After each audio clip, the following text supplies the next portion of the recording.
tell her. Could you pass me the sugar, please? She doesn't know anything about the plan. I was just going to tell her I'll be out of town. Out of town? Why? I was utterly confused by what was happening. Despite my confusion, I stayed composed, not revealing that I could hear their conversation, so I could strategize my next move. Yes, Mom, I understand. I'll take care of it. I know how crucial this is. It's incredibly important.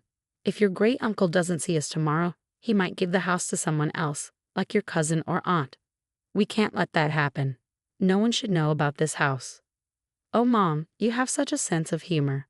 Don't worry, I was just speaking English so Heather wouldn't suspect anything. Heather? Suspect what? Oh, sorry, dear. I was just asking who made this delightful tea. It's wonderful. That would be your talented son. I'm not as skilled as he is in these matters. Oh, darling, your cooking is fantastic. Terribly fantastic, Mom. She might catch on. No, she won't. She's too clueless to understand us. I'm not so sure, Mom. She probably understands some basics, I think. Let's test it, Heather. How much French do you know? At that moment, I realized I had to play dumb and pretend I didn't understand anything, allowing them to reveal more of their intentions and true nature. I'm still pretty terrible at French. I only know basic phrases like bonjour and comment tout appels. Oh, that won't do, dear. You should learn more French. Yes, ma'am. I'll work on it. Well, at least it's convenient for Frederick and me so we can gossip about you.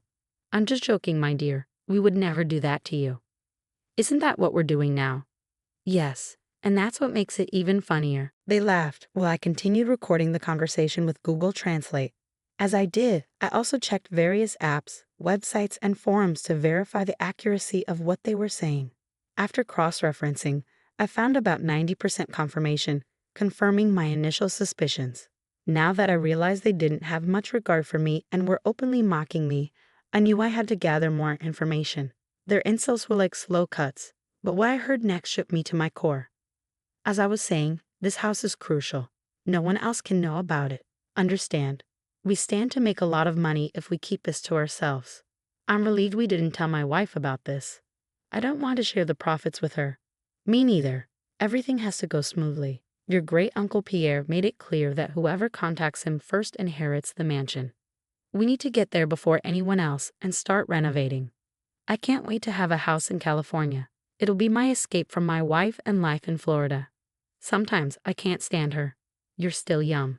You shouldn't be tied down to someone like her at your age. Come live with me in California. Enjoy your youth with women and parties. When you're ready to settle down, you can. Let's leave this place behind. Actually, Mom, I think you're onto something. I couldn't believe what I was hearing. Tears welled up in my eyes. Excuse me, is everything all right? Yes, I just need to grab something from the kitchen. I left the room before hearing anything more. I needed a moment to compose myself and avoid causing a scene. How could they say such cruel things with me right there? It was beyond shameful. I was distraught, pacing back and forth in the kitchen. Suddenly, an idea struck me. When I noticed my mother-in-law's purse on the counter, I decided to peek inside and take her phone. Luckily, it was unlocked. I opened her WhatsApp and sent Uncle Pierre's number to mine. Quickly, I deleted the message from her phone, leaving no trace. It was as if instinct guided my actions. I didn't fully understand why I did it, but I felt a sense of empowerment, plotting to retaliate against them for their hurtful words. I re-entered the dining room, where the conversation about their scheme continued. So tomorrow we start our trip. It's well-deserved after all the hard work lately. I agree. We could use a break. Everything all right? Yes, dear. We were just discussing the lovely weather and how perfect it is for a relaxing getaway. Would you like to join? Maybe not today, Freddie. All right. When then? Perhaps tomorrow. I observed closely as both Avril and Frederick tensed slightly, a reaction I anticipated, given what I knew of their plans. Tomorrow might not work. I asked Freddie to assist with some tasks around the house. What tasks? Why so many questions? Just rearranging things. I can lend a hand too, if needed. Not necessary. Do you see how nosy she's being? It's irritating. This is why you need to leave. Don't worry, Mom. I've got it under control. Despite knowing their true thoughts, I maintained a smile, finding solace in the anticipation of the revenge I would soon enact. I continued recording their conversations until the very end, determined to extract every detail. While my French had improved significantly, I still double-checked to ensure accuracy. That night, I stealthily slipped away from the bedroom to the office for further investigation. As I replayed the audio, any doubts about my understanding vanished. From this ordeal, I gleaned that they planned to vacation tomorrow to claim a house from Great Uncle Pierre, and they harbored resentment towards me, even plotting to leave me. As I paced in the kitchen, leaving my recording phone behind, I inadvertently captured more valuable information. Avril sought Frederick's computer password to alter flight details. I struck gold, obtaining both password and flight information. I had hit the jackpot. I accessed Fred's computer and found the flight details on the website where he booked the tickets. Feeling both sneaky and devious, I may or may not have altered the flight details, postponing their departure to the day after tomorrow. This marked just the beginning of my plans. There was much more to come. With Great Uncle Pierre's number safely sent to myself, I was prepared to take action. "Hello, Uncle Pierre, it's Heather." "Oh, hello, dear. How are you? Is everything all right?" "Well, no, not really." I recounted the day's events in detail, even sending him the audio recording as proof. Without it, I doubted he would believe me. We ended the call so he could listen to the recordings, reconvening once he had finished reviewing everything. I'm at a loss for words. How could Avril and Frederick do this? They were such sweet and innocent people when they were younger. How could they betray you? Me? It's a lot to process. I was just as shocked. You've certainly improved your French. Well done. Thank you, Pierre. But now that we know, what should we do? Well, they won't be getting the house, that's for sure. After hearing all this, I can't in good conscience give such a gift to people planning to destroy it with their greed and foolishness. Understood. It's your house, and you have every right to decide its fate. Absolutely. I'll be ignoring their calls from now on. Let's see how they like that. Thank you for bringing this to my attention. You're a good person, Heather.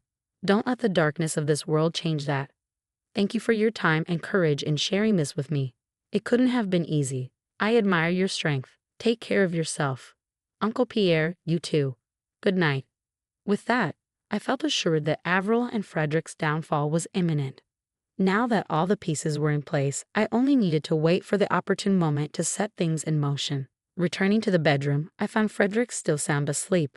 It saddened me to think that my beloved husband could treat me this way. If only we had talked things through, perhaps we could have found a solution. Instead, he chose a path of deceit. I took his phone and disabled his alarm. Without it, he would sleep indefinitely, and that's precisely what happened. I gathered my belongings and decided to spend the night at a hotel. I couldn't bear to stay in the same house with someone like Frederick. The next day was pure chaos. I'm certain Frederick woke up to a barrage of missed calls from his mother, scrambling to pack since he foolishly hadn't done so the day before, and rushing to get to the airport. I received a call from him around 2 p.m. "Where are you?